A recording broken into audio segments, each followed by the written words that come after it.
right, family, Tasha, Mama Bear Homestead. I'm going to go over 10 plants slash herbs, right, that have medicinal properties that I think are super, super important to have in your garden, right? When you talk about, sickness, fire ciders, and you're making teas when you're sick, and you're just trying to heal your body in general, a lot of these things are those main pieces to staying well. So this isn't an all-inclusive list. There's a lot of other things, but I think that these are 10 very easy crops, very easy things to grow, that are over, like, if you had to break it down and you could only have certain things, right? You couldn't have everything that you wanted under the sun, and there were certain things that you're like, look, you're able to plant certain things. These 10 things are like must-haves for my garden, for growing, for whatever, okay? So let's get into it. First one is turmeric. I don't think I even have to say, how important turmeric is. I mean, it's in every diet fat, it's in every medicinal, it has great medicinal properties. It's takes a while to grow, but when it does, you literally can take store-bought turmeric and have that one bulb, have that one root, and it will just grow a ton of roots off that one, okay? So I think turmeric is important. I think it's important to have this both outdoors and indoors, just so you have some options, but it's super easy to start, and then you can just literally grow it from itself over and over and over again. And then you just preserve it in all the different ways you want. Preserve some in some honey, right? Preserve some by drying it out. Preserve some in some fire ciders and different ailments and different tinctures that you're going to do. I just think it's super important to have this in numerous different ways. And it's an absolute you have to have this crop growing, okay? The next one is ginger. Same thing. It's a root. Same type of timeline as far as growing. Again, I would have some indoors and outdoors. Extremely, extremely beneficial in so many ways that it's a no-brainer to have this in your garden. Third thing I have is one that I think is common that people have in their gardens, but a lot of people don't even realize the medicinal properties that it has, and that's onions, okay? Again, not too hard to grow, and again, you can preserve them in all different ways. Just having onions in your garden and having them in your root cellar and having them year round to just cook with is extremely, extremely important for, your everyday diet, okay? So onions. The next thing is also another one, and that's garlic. Again, a lot of people grow that. Some folks do know, I think, a little bit more maybe than the onion of how the medicinal properties that it has. But again, it's a no-brainer. It's like a must-have crop that I will always have. Next one is Echinacea. I always say this and mess up the name. It is a cone flower, and it is a phenomenal medicinal property flower. Not only is it great for medicinal stuff, but it's a great pollinator for your garden. It's a pretty flower that you can plant all throughout your yard, right? And you can use several pieces of it for medicinal things. And again, no-brainer. Number 6 I have is lemons. Now, again, when it comes to lemons, obviously this is not going to be an option for everybody.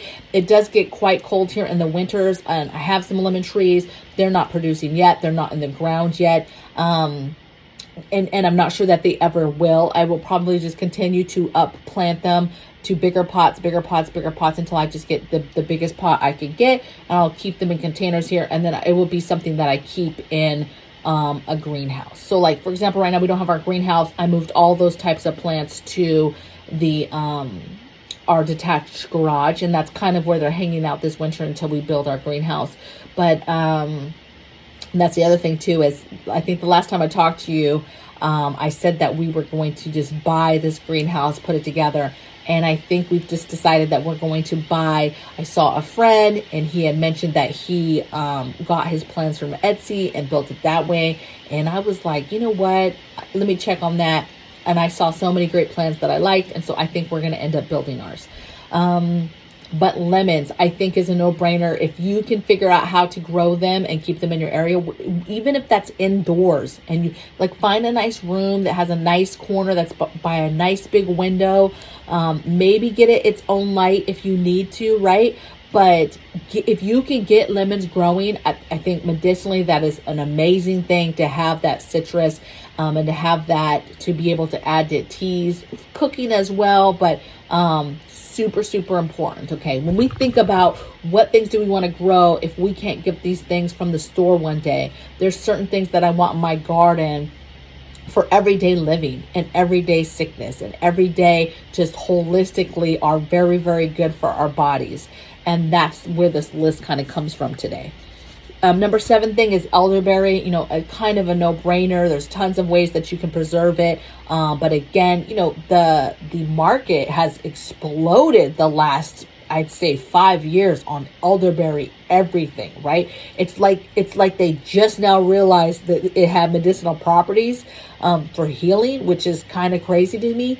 It's always been there, but I mean, it's exploded, right? The last 5 years and everything. Like, oh, if you want this, it's got elderberry in it, you know, and it's got this and this. And so no brainer, right? And there's a ton of stuff that you can do with those. Okay. And they grow really, really big, and they'll fill up a whole space, and you'll get plenty of them. Let's see, 7. Okay. 8 is peppermint again. So there's a ton of herbs, just basic herbs, basic house herbs that we've heard since the end of time, right? So there is a ton. Okay, so this is by far not even close to all of them, but they're some of my favorites because of the amount of medicinal properties they have and the amount of and coverage of things that they can help heal and be a part of helping with. Okay, and that's the last 3 I have. So number 8 is peppermint. Number 9 is oregano, and number 10 is rosemary. You know, if you talk about house, you know, herbs, and there's just a ton of them. There's a ton of them. But when you talk about, hey, if you could only have a few, which ones would be your go-tos? Peppermint is a huge one for me, and it grows really, you know, it's going to spread. You're going to have tons of it. But peppermint is huge. Oregano is huge, and rosemary is huge. And if you had to just dwindle it down and say, hey, Tasha, you can only have a couple, these are the ones that I would want to have out of all of those other ones that there is. You know, there's tons of options out there, right? Even something as small as, you know, these, right? There's different types. So there's different types of oreganos. There's a ton of them, right?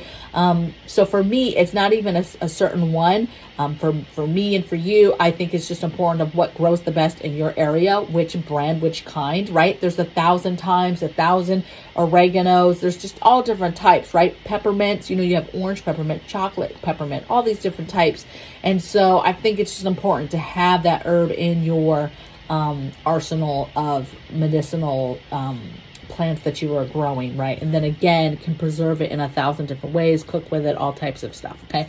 And peppermint is so good in just oils and salves and tinctures and teas, and I mean, there's just 1,000 ways to use it medicinally, right? And so I think it's important. So those are my 10. I would love to hear your favorites, all right? Like if you could just put it down to 10, and this is not all the plants total, but if you just went down to like medicinally, what are your favorite 10? Like what are, like, there's no stores, there's no place, there's no Etsy, there's no place to, you know, get them. There's no neighbors that have them. And it's like, listen, you're going to be able to grow these. What are the 10 that you want to kind of concentrate on? If they're not any of these, put them in the comments for us, right? And tell us why. This is the plant you would pick. This is the herb you like. This is why. This is how you use it. Share that information with us, and let's just continue to help each other with this stuff. But I'm telling you, baby, these are like my faves, like favorites. We'll have them indoors. We'll have them outdoors. We'll preserve them all in 1,000 different ways. Even now, while you can buy stuff, a lot of times, because I'm new to this, I'm new to holistic stuff, I will, you know, take this, let's say turmeric, for example, and then I will try to get that in any form I can. Turmeric pills, turmeric powder that's already powdered down, turmeric dried. I'll try to plant it indoors, plant it outdoors, dry some, put, make a tincture with some. Have maybe a salve, if there's some sort of salve that I want to make with one of those, have that, have some extracts, right? Make the fire, all the little recipes with that stuff. Have my fire ciders done, have this done, have that done, right? I will seriously try right now, while you can get everything and order stuff, get that in a capacity that you have it, and you've got it, right? You've got it in the form, in all the different forms that you can have now, while you can buy it. And then in the meantime, you teach yourself all the things that you can make with it. You preserve with it and get it on the shelf so it's shelf stable in different ways, right? And you use it and you learn it, right? And you learn to grow it and what's the best way to grow it and where to grow it and how to grow it, right? So it's exciting learning all these things, but I think it's important to understand what things are important to you and why it's important to you to ensure that you have those things, in your pocket, right? And in your garden. So I hope you guys stay well. I hope you guys have a great weekend, and I'll see you guys next week. Take care. Bye.